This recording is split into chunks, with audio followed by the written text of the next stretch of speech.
Spectres, welcome in to another special episode of the Mass Effect Lorecast. This is episode number 200, and I am your host, In7 the Legend, and joining me as always now is Genesis. Genesis, how's it going? I'm doing pretty dang good today. I'm happy. That's good. And we've both got our Cool Guy Shades TM on right now. So this is, again, what you're missing if you're not watching the live streams or us on YouTube. But again, this is episode number 200. We have been putting out this show for more than 4 years now. And my gosh, where the time has gone. It's been 2 years since our last best of episode. And that was episode 100 was in January 2023. In January 2023, I was living in South Seattle in a shoebox apartment. It was like 500 square feet, perhaps less. And I was paying through the roof for that. And I remember being very upset about my sound quality because I had large windows in the apartment.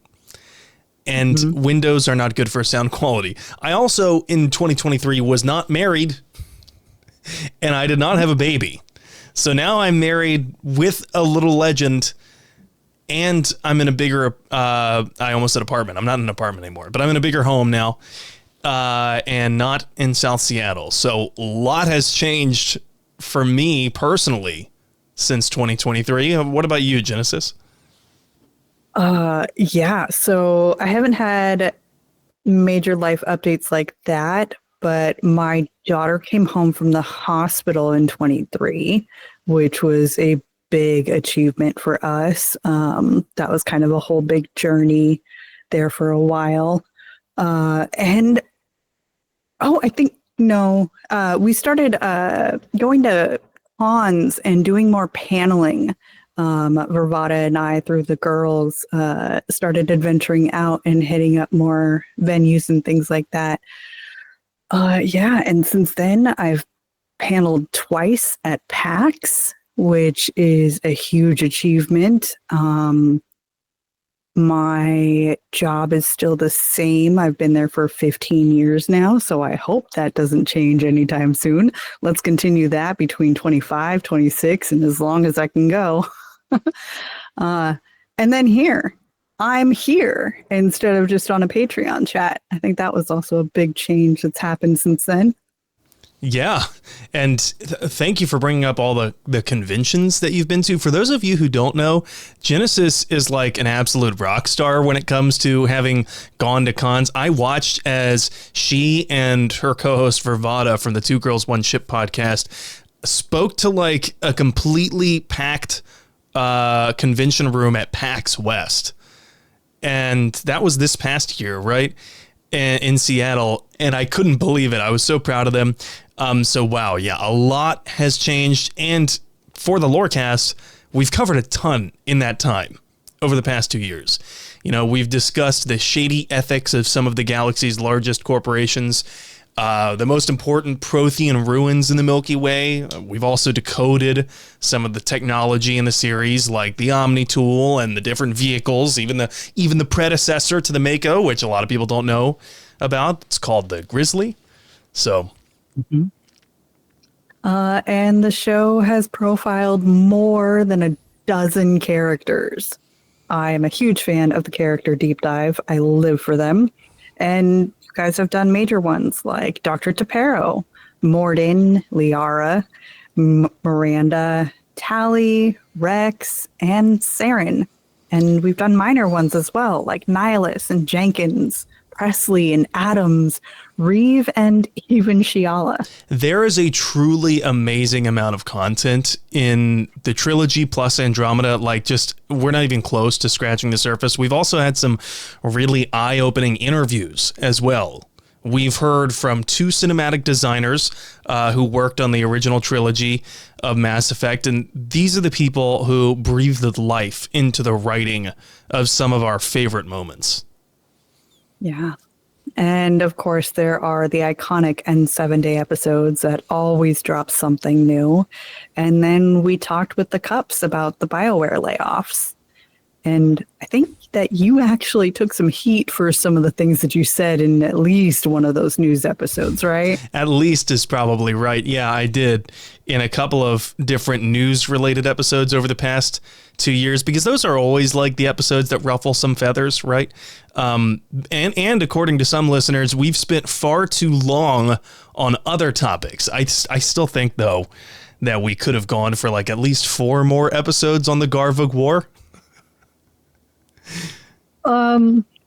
Okay, so I thought of playing a drinking game, and every time that you said Garvug, and I switched it to water because I was like, nope, and not do that. We are not making it through this episode if we do that, but I do have a drink in hand and it's not water. Let's play a fun guessing game as to what it is. Over audio, you will never know. Nope. But we have also talked with our patrons about a whole host of topics, from trivia nights to impossible choices to how the Mass Effect 3 endings may have changed the galaxy forever. And I feel like those are some of the fun ones because we get to use our imagination a little bit more than just like the hard lore. Yeah, and we speak off the cuff a lot more, like you and I, because for those episodes, we really don't have any prepared notes. We're just kind of going and handling things as they come. Right now, as we're speaking, this is really breaking the fourth wall. We have up on my screen, at least half of my screen is the OBS software that I use to record this. And on the other half is my notes. Through Google Drive is what we use to coordinate remotely. And they're not like a comprehensive script, but we have, hard rails like bowling with those guardrails on so you can never get a gutter ball. And even then, we do still somehow manage to get gutter balls every now and then. But, And gutter brain. And gutter brain, more importantly. But, last time when we hit episode 100, we asked you, the listeners, for your favorite segments and moments from the show. To celebrate episode 200, we've done something similar once again, but this time it's not the viewer's choice, it's the editor's choice, and Genesis and I are the editors. So let's start with probably the biggest development, I would say, over the past 100 episodes. The biggest development being when Tom bid the show farewell. And I believe, if I'm remembering off the top of my head correctly, that was episode number 184. There wasn't, I think, a holiday episode in there somewhere, so I could be mistaken. But yes, episode 184, and we have a little bite from that right here. So let's take a listen, shall we? This is hard for me to say, but it's time for me to move on. There are some other things that I'm going to be focusing on this coming year. I've had a blast doing the show with Sam and the community, and this might be a big surprise to everybody, but it's time. There's other stuff going on, and I won't get into all the details, but I am absolutely going to miss doing this every week. I'm going to miss hanging out with our patrons and the live chat and getting to hang out with Sam every week. Talking about Mass Effect. I have learned so much more about Mass Effect from you, Sam, than I ever would have on my own. I really appreciate that, and it has been a really fun discussion and just getting to know more. And do know I will be listening. I'm not going to leave the community totally. I'll be tuning in for new future episodes. I got to get my Mass Effect fix and all that stuff. So, it's time to change some stuff up for me. I've got some personal stuff I need to take care of. So that's the plan. Well, and Tom, of course, I support you in that. And I think our entire community will. 183 episodes ago, I had no idea how to be a co-host on a podcast. There was a little bit of awkward silences, some talking over each other. But while I may have taught you about Mass Effect lore, you taught me about podcasting. So, and that's invaluable. That's something that I'm just going to keep with me forever. So it's really hard to see you go. I'm going to miss our talks, whether it's talking about slamming ass or talking about binary helix and anytime you want to talk about slamming ass, my DMs are open. So it's oh my God, it's tough. It's tough. But I am looking forward to a new chapter for you, especially because I think it's going to be good for you. And I'm not quite sure what the future of the Lorecast holds right now, but I do know that I'm here, and I'm going to be here. Yeah, no, so I'm excited because I think that there's a lot of extra content that we haven't even touched the surface on yet. There's a lot of these other characters. Yeah. There's so much more for you to cover, and whatever you decide to do with it, I know you're going to make some good choices. Okay, and that takes us back to current day. When Tom told me that he was thinking about the next chapter in his life, that he was thinking about, leaving the Lorecast to me, there was a couple of different emotions that went through my mind, like a mild form of grief, right? Because I have enjoyed my time hosting the show with him, and we created the show together. So there was a mild form of grief, but then after that, it was a little bit of fear because, as I said in the episode, I had never done a podcast by myself before, and I never handled a lot of the technical quality stuff of audio-visual editing. I learned a little bit since then because of Twitch streaming, but it was another layer of responsibility that I had to take over, which he, said that he had faith in me for, but still doesn't take away some of the, oh crap, what do I do now, right? Yeah, and Tom is a really good mentor when it comes to a lot of starting out the podcast things. And because, I learned from him as well. He was my mentor when I started The Girls and also when I took over on Cyberpunk. And so having him to help build the foundation to where the show is now, I mean, I stepped into shoes that were very well fit. I knew kind of his style, and of course I know your style as well. So it made it so that way the show felt natural. And I do miss Tom.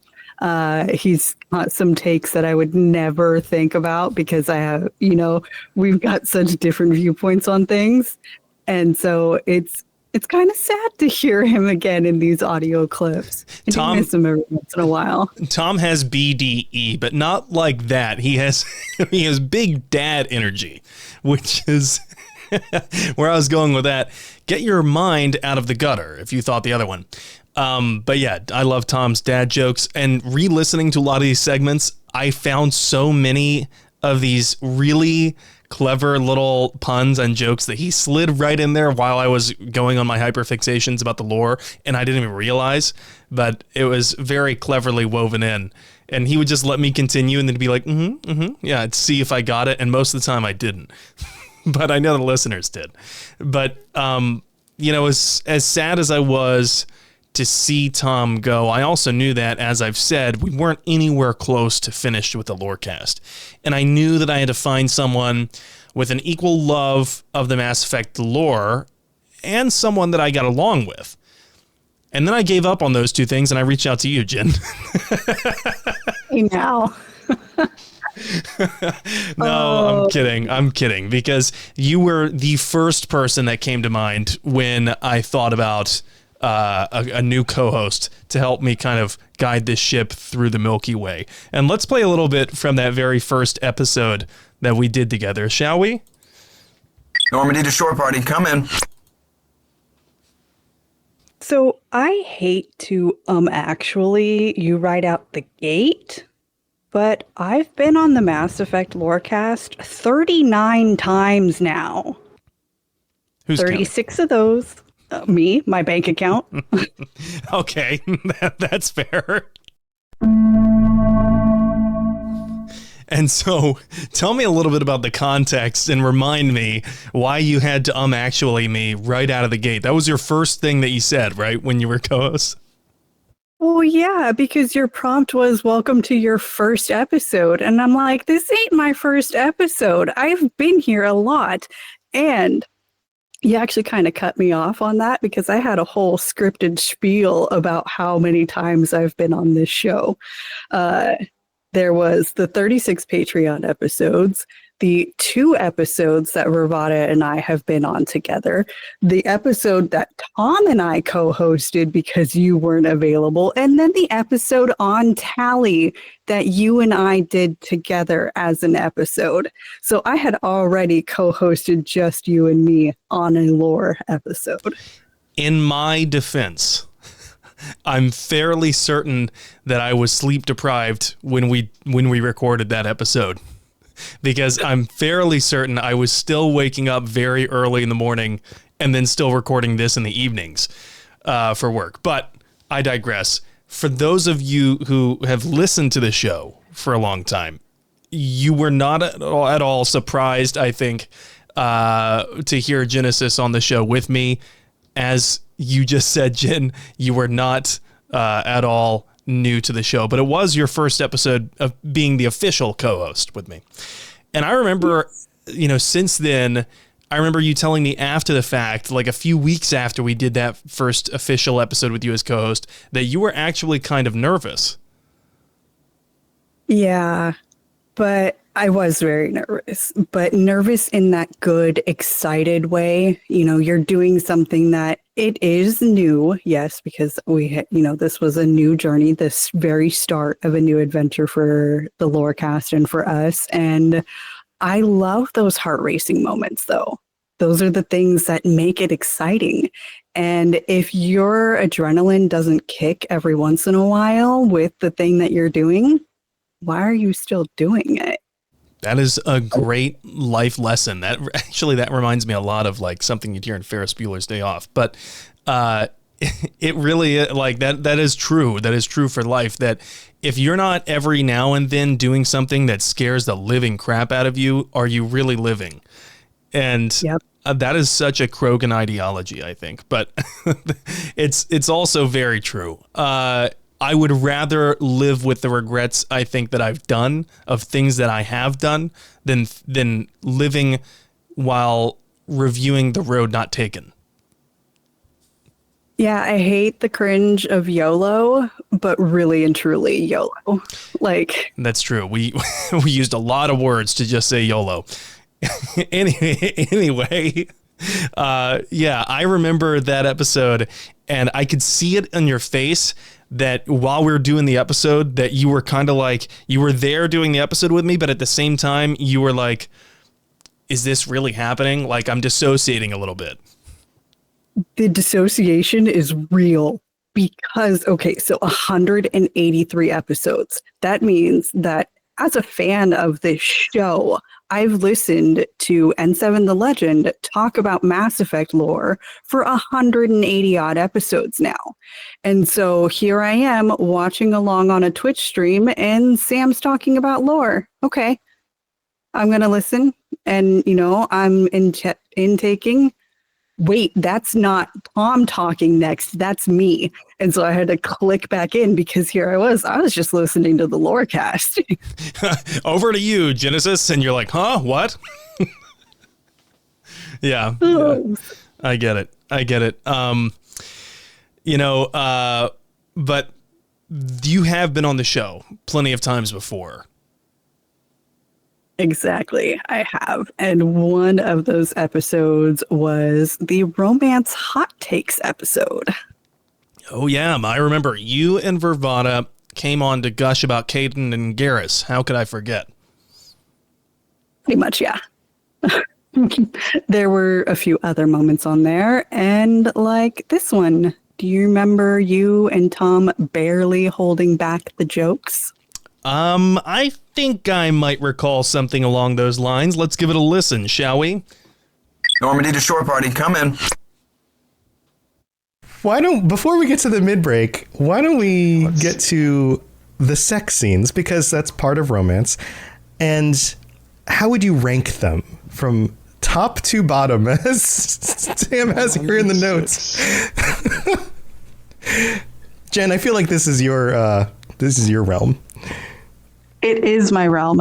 And so there are 25 individual sex scenes, not counting variations between male and female characters.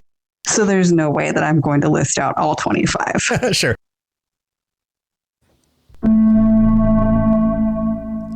So I didn't expect you to list out all 25 romance scenes, but I was not going to let the opportunity slip by when I had the opportunity to put in my notes.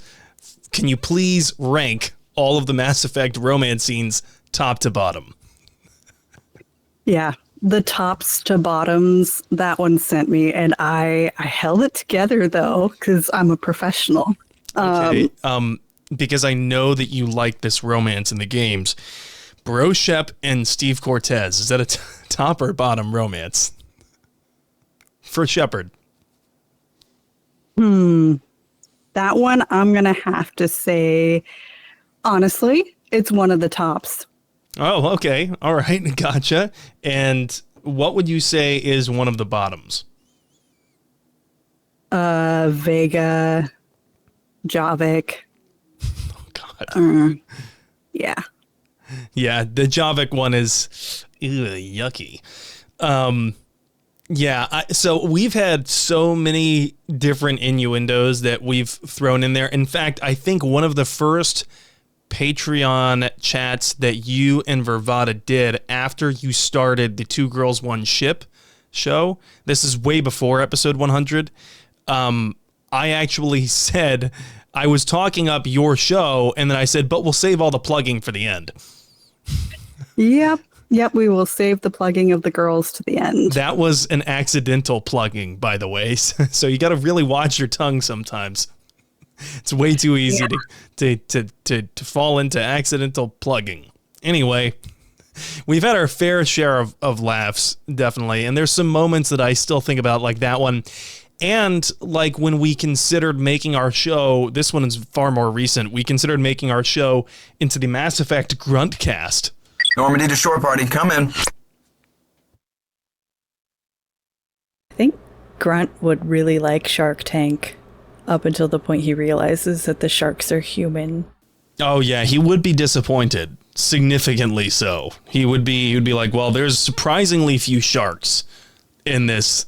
Wait, weren't sharks like some of his Google history? Uh-huh. And then he started reading all about them, and then he was like, sharks are cool. Shark Week. Grunt would be all about Shark Week. Oh my gosh, you would not be able to pull him away from the TV. We got to do a Grunt episode soon. Yes. Yeah. Or maybe just an episode where we grunt.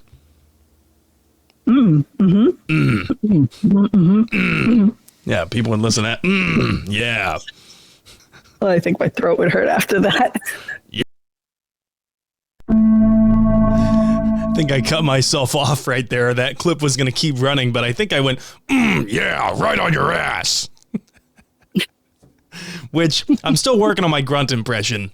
I can do impressions of a lot of different characters, but Steve Bloom definitely has grunt on lock. And for those of you who don't know, Steve Bloom is also the voice of Spike Spiegel in Cowboy Bebop. I have yet to watch that one. I promised you that I eventually will, but not today.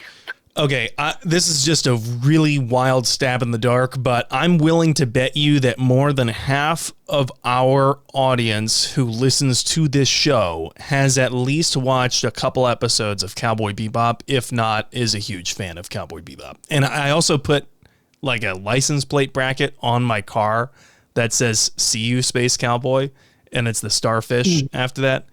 I was so sad that license plate bracket I got from Amazon, it's engraved, right? But the engraving rusted the next day, and I live outside of Seattle where it rains. So yeah, it was one day of rain and then it rusted. But anyway, that's the kind of thing that I get upset about now because I have an important suburban life.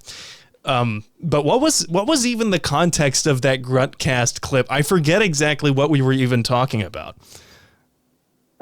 So we were relating, I think it was Exogeny, the way that they provide only like the services aspect of it. They pay for the way for other corporations to make things. And I related it to Shark Tank, like the people who will pay into your business and tell you how to run it rather than manufacture the thing themselves. That's right. Yeah. And we still do have more corporate stuff to talk about in the Lorecast, and we'll probably resume that here within the next several weeks. But with that, why don't we go over to the mid-break? We've got some reviews and some patrons to thank, shall we? We have beef, we have bacon, we have beer, the foods of my people. Young men have funny ideas of what Asari are like. I blame the extranet and computer games. Rex? Shepherd. Grunt? Shepherd. Rex? Grunt? And I see Genesis tapping her ears going, I can't hear you. That's because I was mouthing the words to the sound effects that lead us into the mid-break. Anyway, and it looks like I must be pretty good at lip syncing anyway. We have some new reviews. And as I've said before, I am going to read some comments here from the Spotify. We've got some new comments on episode 199, Guess That Voice Line.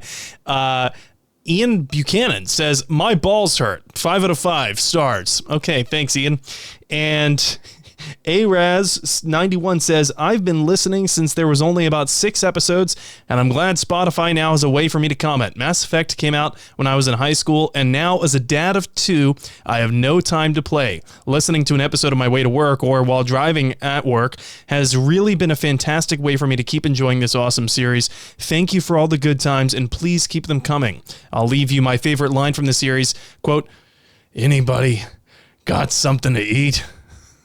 All right, Arez, thank you so much for that. And we do have we got 2 actually short reviews here on Apple Podcast, 5 stars from TJ Bridges, says, new host, same mission. I want to drop a second review with the introduction of Genesis to the show. I really love the new dynamic with Jen as the co-host. N7 and Jen are a great team. I like the goofiness and the new segments added to the show. N7 is still a great walking codex and wealth of knowledge. Keep up the great job. Well, thank you so much, TJ. I don't think I'm actually that knowledgeable, but I know how to do my research. And even then, sometimes I mess up. But thank you for listening to the show. And we also have 5-star review. I'm a big stupid jellyfish. That's the name of this review. It says, full disclosure, I left a bad review a few weeks ago, but stuck it out, and now I understand I must have been indoctrinated, and I feel like a Volus who tried to compete in Olympic swimming. I would love to see that. I would feel like they're actually quite hydrodynamic. Is that the word for that? You can glide through the water very well? Anyway. Yeah. I found the Lorecast 5 weeks ago and have since caught up. Yes, I've managed to clear the entire catalog in 5 weeks. My commute time is, well, not ideal. Okay, well, hey, El Capitan 404 who left this review, I totally get it. I live outside of Seattle. It was a lot of fun hearing callbacks to old jokes, which for me were from the previous day. Sort of felt like I was transcending time. N7 moved across the country, got engaged, and had a child in just over a month. That's Geth level efficiency. Stay tuned for an email with a mind-bending headcanon. Well, El Capitan, I am still looking for that email, but that's hilarious. Yes, I had so many life events that happened over the course of 1 month for you. So thank you so much. And I just see this comment here in the live chat. Minions of Loth says, this is my first ever Twitch live stream, and I'm starstruck. You guys are awesome. You're awesome. Thank you for being here, Minions. Anyway, that's enough of the reviews. If you want to leave your review and get it read out on the show, you can comment on the latest episode of the Lorecast on Spotify, or you can go ahead and leave us a 5-star review on Apple Podcasts or Audible or wherever you get your podcasts. We also got some shout-outs to make for our Tier 5 patrons. That's William, Superfly440, Retrobot, Lieutenant Tocino, Kira C, Ed Boy, and Draco. And I believe we still have a Tier 6 patron.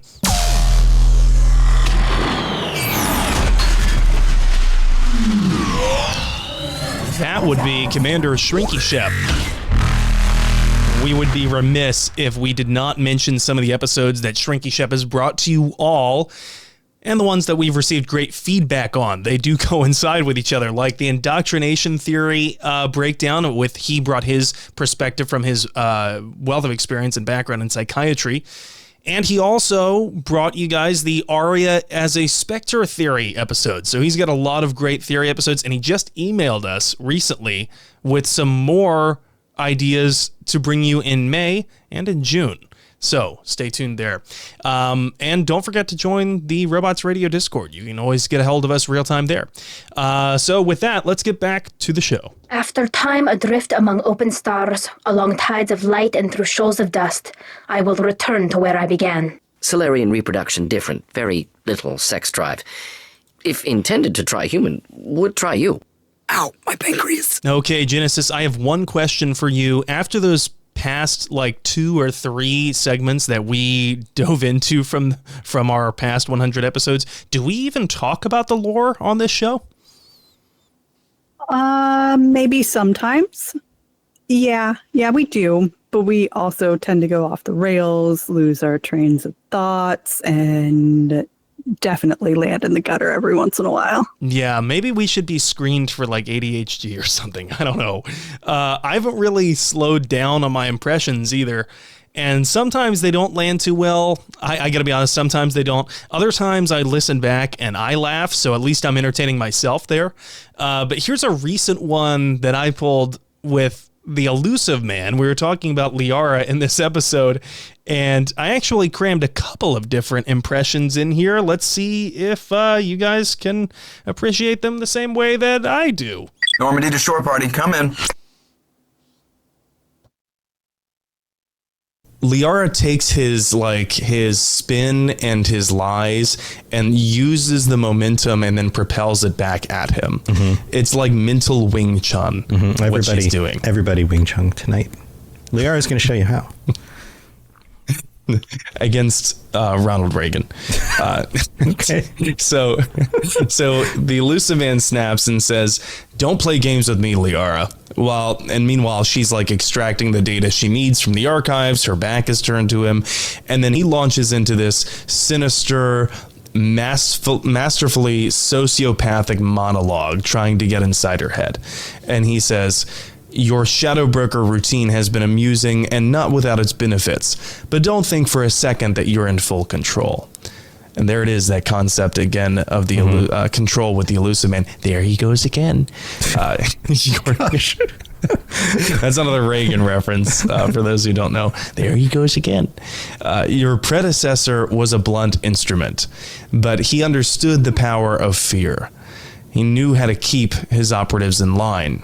The black markets are rumbling. The shadow broker's slipping, they're saying, going soft. The shadow broker's slipping, they're saying. All the smartest people are saying. Oh, jeez. He's going soft. These How many knives are being sharpened? Oh, no. How many knives are being sharpened in the dark, do you think, while the shadow broker is going soft? How much time do you have left? They're saying it all. Everybody's saying it, that we're weak. Jeez. I mean, come on. No. When the glove fits. Day Zero in chat here says, Sam having dementia simulator. That's probably accurate on multiple levels. I didn't plan on doing that impression in that exact moment. It's just that I was literally reading from that Mass Effect comic, and I'm reading the dialogue they wrote for the Elusive Man, and it reads like his speeches. It does. It really does. And you can slip so easily into your impressions. And honestly, they're pretty damn good. Well, thank you. I think that they're good, but I'm also 2 beers in most of the time when we do this show. So who knows? As a magician, your best friend is a drunk audience, but if you're drunk, then you're never going to have a bad time, I suppose, even when they're booing at you. Is my tongue-in-cheek criticism of different well-known people fair? As I've done without naming them, might I add. I rarely name them on this show, but is my criticism fair? Because sometimes I hear conflicting things in the comments on different mediums. And more importantly, does it matter? No, I definitely think that they are fair. That's the whole basis of comedy, is to poke at things, and to, especially when when a person can be caricaturized and you can easily spot out their vocal patterns, their tone of voice, and their style, absolutely go for it. And I'm here supporting it. And, I'm listening to news all the time as part of my day job. I feel like, I don't know. I mean, I know what your trade is. You crunch numbers a lot at work. Do you ever make accounting jokes that no one else gets? Yeah, but people don't really bite at the accounting jokes. Yeah, actually, that's one of the things that I've called you out on before. I remember that. I'm going to pull this back from deep lore. I asked you not to make accountants are boring jokes. And then on the very next episode, you talked about a Volus accounting and how much that would not be fun. And I was like, Sam, you bastard. Accountants are awesome, and you know it. Okay. All right. No more accounting jokes because I've heard they hurt the bottom line. Moving on. Oh, and you know what? No more sexy Sam Asari again. I don't need that impression. That one can go away. Do you mean Sam Liara? Because, just for the record, on the note of keeping on topic, it doesn't look like much has changed since Tom left and you came in. I'm going to stop myself there because we have another clip to play, which the title of this clip, I honestly cannot remember the context here. The title of this clip is called nutsfordays.mp3. And I don't know what this is from. So anyway, let's dive in. Normandy to shore party, come in. When I was in middle school and high school, my buddies and I, like my best friends and I, we would nut tap each other. Would you say that that is a level of physical intimacy? Because we were bonding, technically. We also held down each other and farted on each other.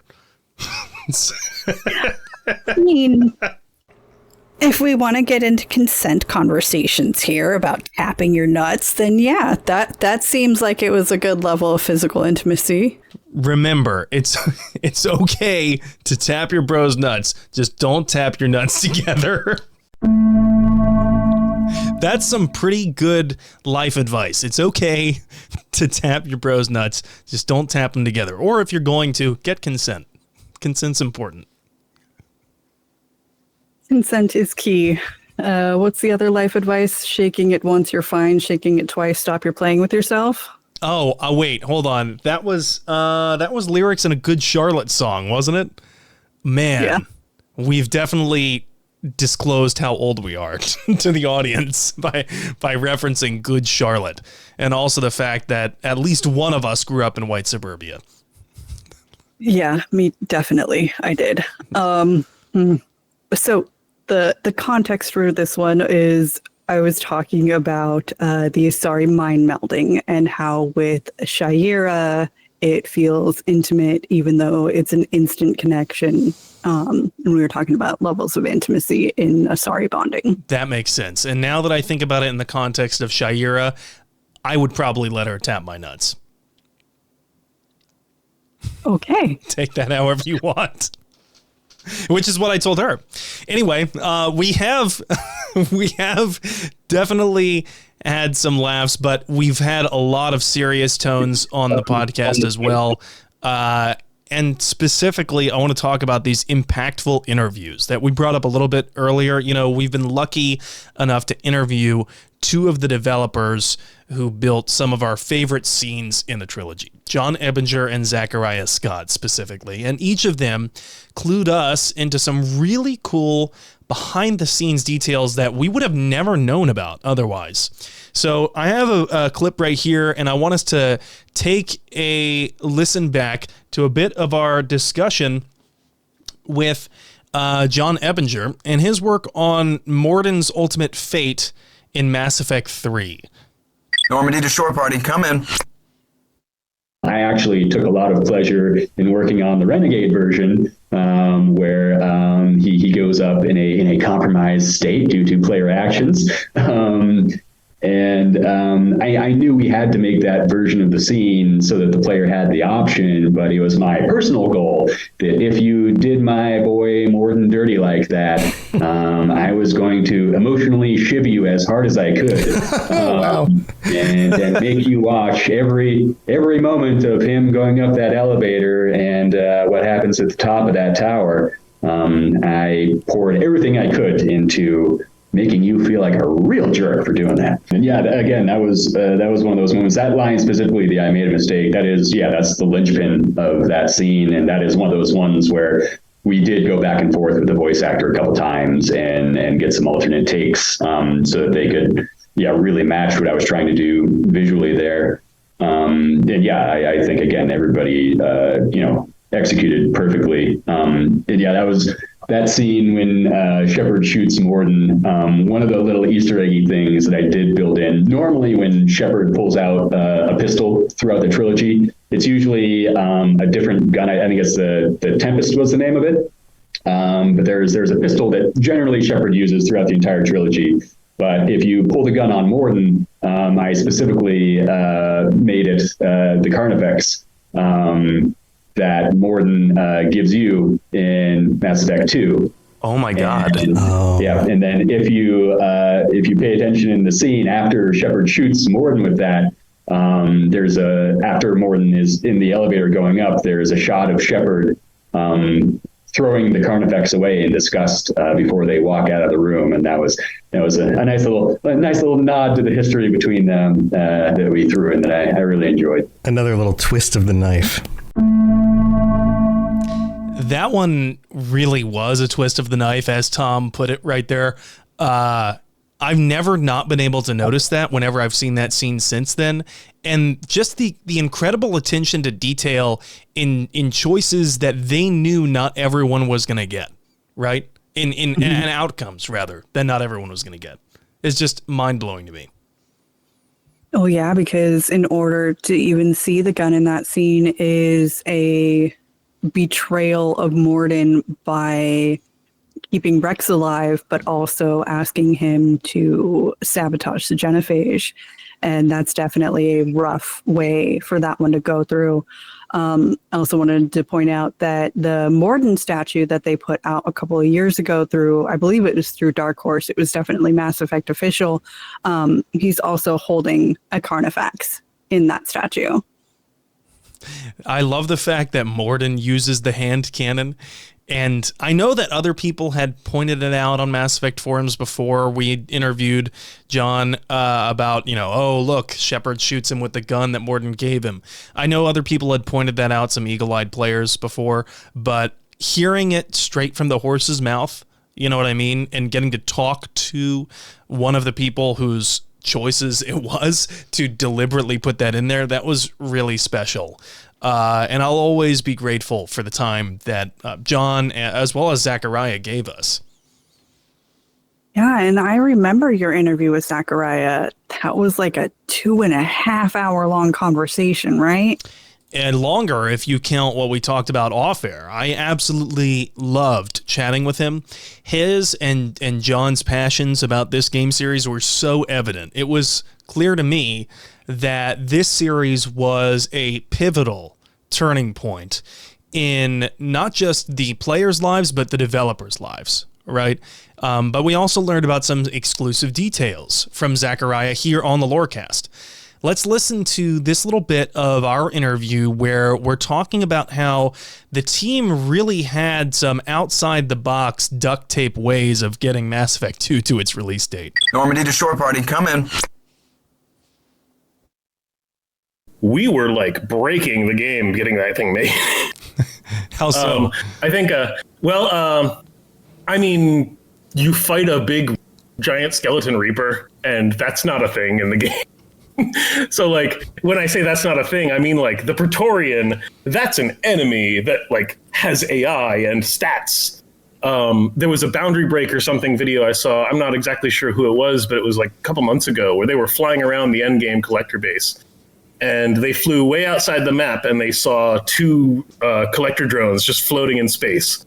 And they said, this is interesting. I wonder what these are. And I'm like, the one on the right, is storing the health for the Reaper baby, and the one on the left is storing the shields. And every time you shoot the Reaper baby, those guys take damage, and when one of them dies, then that part of it dies. That's hilarious. And it's like, yes, that's hilarious. And it's also like we built it 2 months before the end of the game. That's the most duct tape thing I've heard about the Mass Effect 2 ending. No. Okay, here's the real me. I think we got to like 4 months before we shipped the game, and we said, "Oh, we forgot to put a bad guy in the game," and so we made Collector General, and we made him do the assuming control thing, so that you would hear his voice constantly as a specific character, even though he was coming through many voices. And like all of that came together right at the end of the game, and we were like, "Oh, we need to fix this," and we found like the perfect fix, and it changed everything. Oh yeah, and then at the very end of the game, you hear Harbinger basically say, "You failed me for the last time." Yeah, right. Yeah, total. Yeah, because we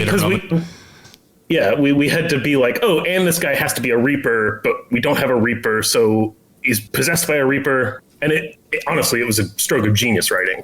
I get it. Oh yeah, absolutely. I mean, I personally would not have known that the Collector General was a last minute throw in until you just said that. Yeah, I hope I don't get in trouble for sharing that one. No. And as far as I know, he has still not gotten in trouble for sharing that one. I hope not, anyway. Because those are the details that we gain from talking to the people who worked on these games that we would never know about otherwise. Like, I'm not mad. Like, I'm not mad. Like, I think it would really take a really petty person to be mad. I'm like, why did you not think about the fact that you didn't have a primary antagonist before, that point in the game? Like, I'm just happy that we're learning it now, Oh, yeah, absolutely. I mean, finding out things years after a game came out or something like that, that's fine. I love learning it even more because it sure draws you back in. Like, there's always something more to learn about this game, whether it was the in-game lore that's deep and hidden, or there's stuff behind the scenes that we never would have found out about. So here's to hoping that we get some more interviews in 2025 or 26. Either way. Who knows? Send them on. Zachariah also told us that he programmed, if I'm remembering right off the top of my head, he programmed that in that scene where you cannot get the Geth and the Quarians to make peace and the Quarians die, as the migrant fleet is crashing down onto Rannoch through the atmosphere, you can actually see the reflection of those ships, the live ships, and specifically Tally's live ship crashing in her visor. You can see the reflection of that. And if I'm not mistaken, it's either that reflection or another one that he said he specifically programmed painstakingly. And then by the end of when the game came out, that was blocked out because of some after post-processing effects with a lens flare.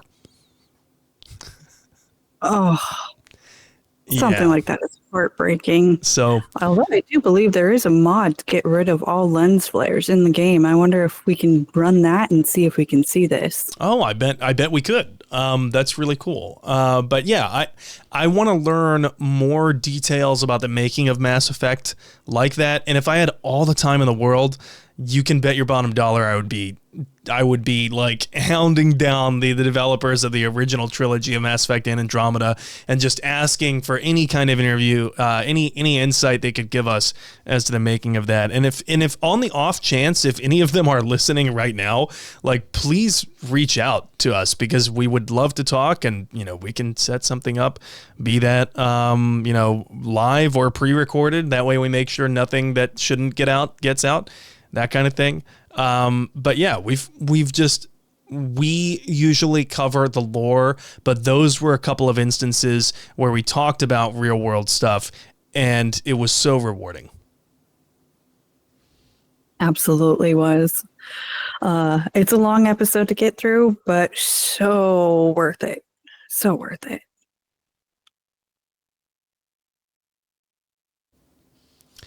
And so, speaking of the real world stuff, let's talk about those past couple N7 days that you had mentioned before.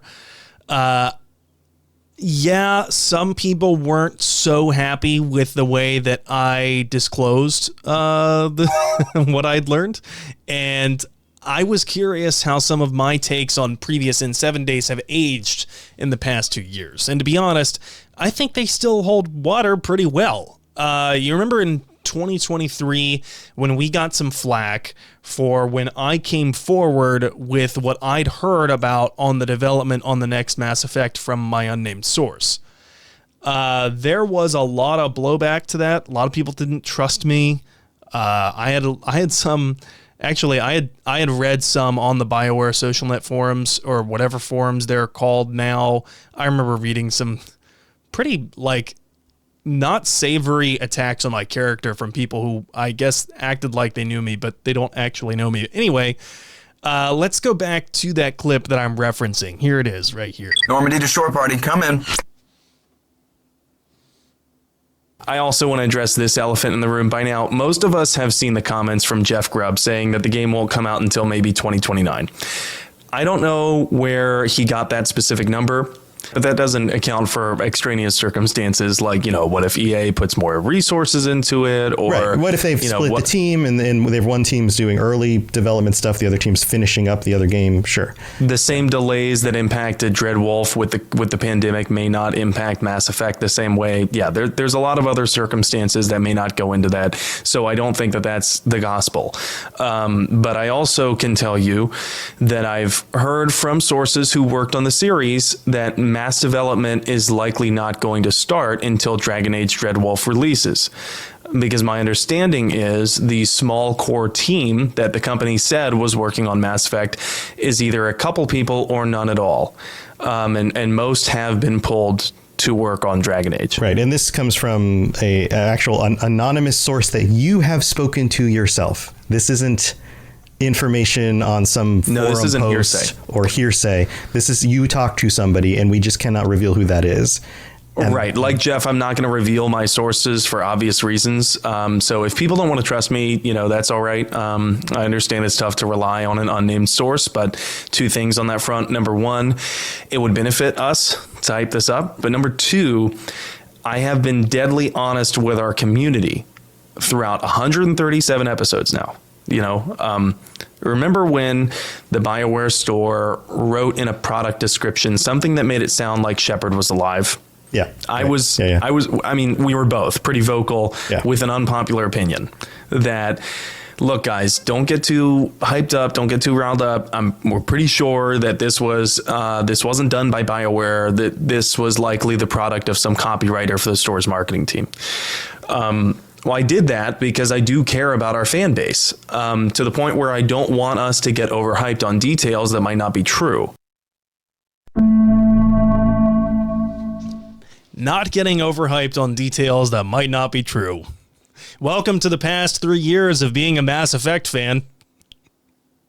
Yep. Oh, man. And now even some of that same terminology of a small core team just reminded me of what we heard earlier, the small agile team moving around and around. And I was like, oh man. Yeah, that was before the layoffs, by the way. In 7 Day 2023, that was before the layoffs. And if you're just listening along, I just looked at the camera like I was Jim in the office, because it almost feels like Groundhog Day with the past couple of N7 days. And this is my chance to toot my own horn, so I'm going to toot this damn horn. But I basically warned everyone because I care about this community, and I'm cynical, I think, but I had heard from my source that basically the Skeleton Crew detail that they had put out was bullshit, essentially. And what we've learned since then, since November 7th, 2023, has only kind of confirmed that. Of course, it was eventually named Dragon Age Veilguard. Its reception was very mixed, as you know. Some diehard Dragon Age fans very upset about it. Some are staunchly defending it. Very reminiscent of Andromeda's release, actually. But regardless, I remember the reception that I had in telling people that. And what I mentioned in that clip about like, it would benefit us to hype this up. It would benefit us to hype up Mass Effect more. What I meant was on the Lorecast, we could just pretend like, here's why the next Mass Effect is right around the corner. And because if we keep it going, if we make it seem like the next Mass Effect is right around the corner, people will still watch our stuff. People will still download our podcast. People will still maintain a zombified level of interest in this game series that hasn't released a new game for a while. And I was like, I could do that, but I'm also like not going to lie to people when I'm hearing the opposite. Now, why did I not come forward earlier? Because at that point, that detail, what I had heard was already 6 months old in 7-day 2023. I think it was at least 6 months old. Anyway, I didn't come forward earlier because I didn't hear it from a second source. So it wasn't corroborated. And then when Grubb came forward, when other people came forward about what they were hearing of the development of the next Mass Effect, ultimately I found enough details that I was comfortable enough coming forward and telling people that. Where are we now? It is May 5th, 2025 when we're recording this. Are we any closer to the release of Mass Effect, the next Mass Effect? Technically, I'd assume. However, it has really been a roller coaster since then. And I think that there's a lot of people who are very uncertain and still holding their breath about when the next Mass Effect will come out and what it will look like. And we don't really have any more concrete details about what it will look like if and when it does come out. Yeah, I am holding out hope and optimism for this N7 day, mainly because we all knew, I mean, or at least my thought was that the year that Veilguard got released, they were not going to do anything Mass Effect related. And I was like, I will be surprised if, I will be absolutely shocked if they say anything. And they didn't. And that fell in line with what I expected. We got some cool items in Veilguard. I actually rock one of the items. I rock one of the outfits that they gave us because it's a really cool jacket. I love it. So I wear it. And so I'm hoping that this year we get something that is not the vagueness of vagueness. Like that's what I'm hoping for this year. Give me at least one detail that is going to hold true. But I also don't want to feed into raising my expectations too high. Because if I set them nice and low, I will either go, yep, that's what I expected, or it'll be, way blown out of proportion and I'll be super, super freaking happy about it. So, I mean, we'll see. But I also want some kind of confirmed detail, but on the other side of that coin, if they're not ready, don't tease us. Right. And maybe if there's any BioWare or EA marketers who are listening to this podcast, please take that to heart, that if the development team isn't ready to share concrete details, don't force their hand, please. Because as eager as we are to learn more about the next Mass Effect, I think trust is obviously, and this is so cliche, trust is much easier torn down than built. And when you force creatives to put out content and stuff that they are not, when it's a work in progress and they're not totally done with it and ready yet, that's how you run into issues. And I understand that EA is beholden to its investors now, but investor welfare has never been what has made an amazing game. Yeah, I don't want Mass Effect to have the cyberpunk issue. Yeah. A very poor release. And then now it took them, 5 years? 5 years after game release in order to get it where it's at now. And the game is absolutely amazing. I love Cyberpunk and have played that game. But when it first came out, it was not like that. It was not like that at all. And I don't want that to happen to the next Mass Effect game, because I have a feeling that if it is launched too early and it's not ready and where they want it to be, we're not going to get 5 years of after release support like CDPR was willing to do in order to get the game where it's at. And let's be honest, even if it releases when they're totally ready and done with it and they've checked bugs for like a year, there's still a decent contingent of people on the internet who are going to tear this game down no matter what, because that's what they live for, apparently. There's some really miserable fuckers out there. And you know what? Like, I'm sorry to see it. Like, with every new game release, there's always some, like, portion of the internet that's just so ready to, like, knock people for having a good time. And that's totally, like, regardless of whether criticisms are valid or not. Some criticisms, I think, of Veilguard are completely valid. Others are like, can you just shut the hell up and let people enjoy things? But okay, that's enough negative stuff. We've saved the best memory for last. The best memory, I think, for me, over the past 100 episodes or so, is one that stands out for a lot of our listeners as well. I think people really identified with my nerdy obsession with the lore behind the planet Ilos. At least that's what I've seen from feedback. Here's just a bit of that hyperfixation here, shall we? Normandy to shore party, come in. It's a planet that is shrouded in mystery, not just because it's been inaccessible for so long, but also because there's been this massive ecological shift that no one quite knows about. And the only people besides Saren and the Geth who were able to go there were Shepard and Shepard's crew. Yeah. This is an intriguing planet, especially to come so early in the series. In Mass Effect 1, there's been so much basically lore written about this planet that I didn't even realize at first glance, because as even a diehard player, I was so used to going through the game and just hitting all the major story planets, right? And Ilos is one of those planets you gotta go to. Yeah. Right.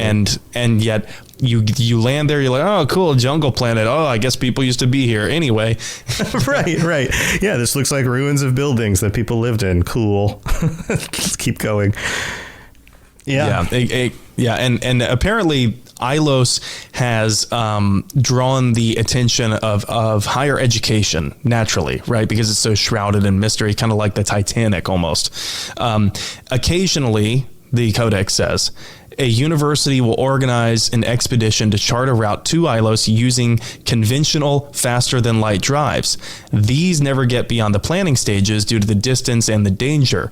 The journey could take years or decades, passing through the hostile terminus systems and dozens of unexplored systems. And of course, we know there's tons of pirates along the way.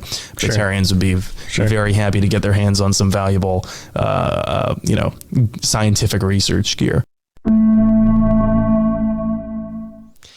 That was just a little bit of my Ilos obsession. If you want the full obsession, go and listen to the episode.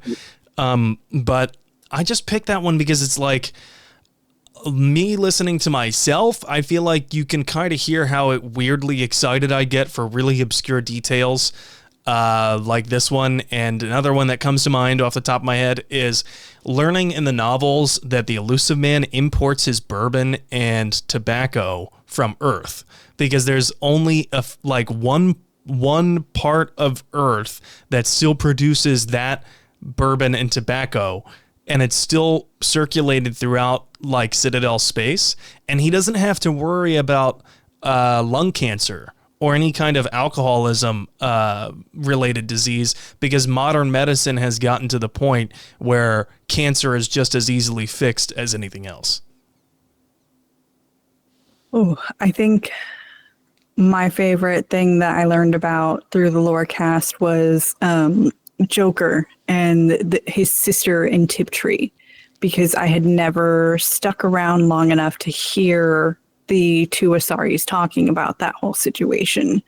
I never would have done it because I am always on the go, on the move, going from point A to point B to move the story along. I've listened to the story in a million different ways, but paying attention to the characters outside of Shepard and the crew was not something that I had really slowed down to pay attention to. And so your dedication to that, definitely, thank you. Well, it's my pleasure, first of all. I'm just happy that someone likes listening. But you were talking about the way that you play games. You know, you go from point A to point B. You're on the objective, right? And sometimes it's easy to miss things in such vast games like the original trilogy and Andromeda. And I realized something about myself while you were talking about that, is that the way that I play games has changed as I've gotten older. When I was younger and like in my early teens and when I was first playing through these games, I took my time. You know, I ventured around every corner, looked under every staircase, listened to every bit of NPC dialogue in the background that I could. And now that I'm older, it's like, okay, what's the objective? Okay, go here, do this. Go here, do this. Talk to this person. Okay. And it's because I have more limited time now. Or at least it feels like I do. And I feel like sometimes our diminishing returns on enjoying video games is not a reflection of those video games or how much time went into making those video games, but it is a reflection of where we are at now in life. We are not the people we used to be, and we do not have the time we used to have. And our experiences are no longer our first time going in an open world game. So life is different. Oh, it so is. When a new game would come out and I would sit there, because I'm thinking about like when Oblivion first came out. And, you know, back in the day, I had my Xbox, I had it ready to go, and it was my weekend. So I stayed up pretty much for like, it felt like 48 hours straight just playing that game because I could.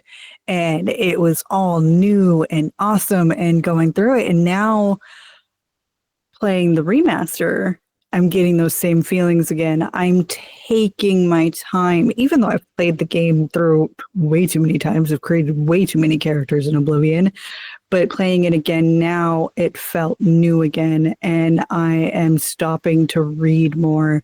I'm stopping to check things out.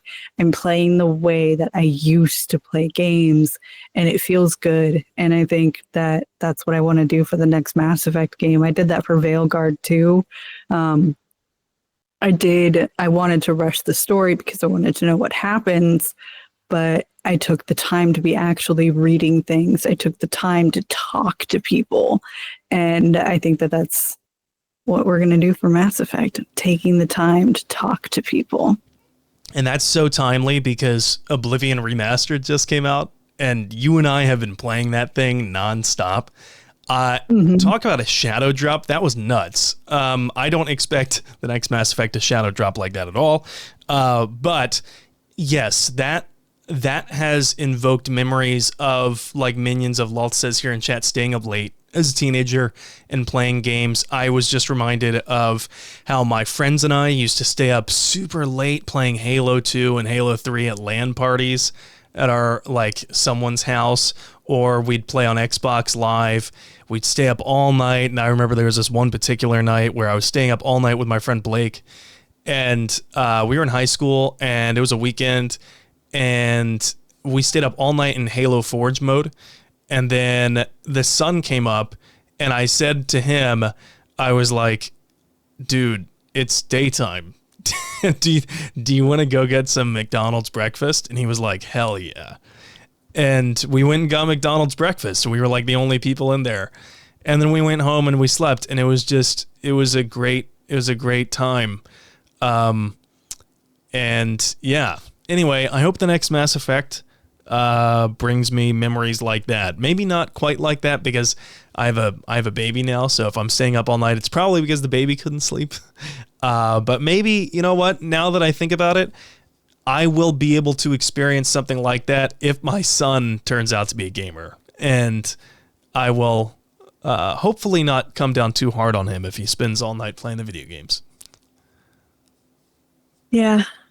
Now that we know, the kids need to explore. They need that creativity and that imagination and that level of awe that comes with seeing and experiencing something for the first time.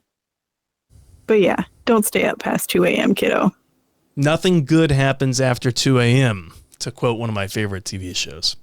And with that, it is getting a little late over here, and I hear my own son crying out there, so I've got to go. But this has been a wonderful walk down memory lane for episode 200, and I'm glad that I get to share it with you, Jen.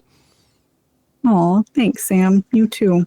All right, and we'll be back next week with more lore. This I promise. We're not going to show our hand too soon, but just keep in mind that we're not done talking about corporations as well as some other characters. So until next time, Spectres, you can catch us on YouTube, on Twitch at Mass Effect Lorecast. And Jen, what else do you got going on? How can people get a hold of you? Yeah.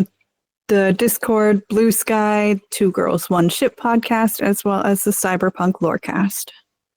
All right. And people can get a hold of me at N7 the Legend on Blue Sky, on Twitch, although admittedly, being a new dad, I have not streamed for quite a while. That is sometime in the near future, maybe, hopefully, I don't know. It's hard for me to carve out like a few hours that I can dedicate to Twitch viewers.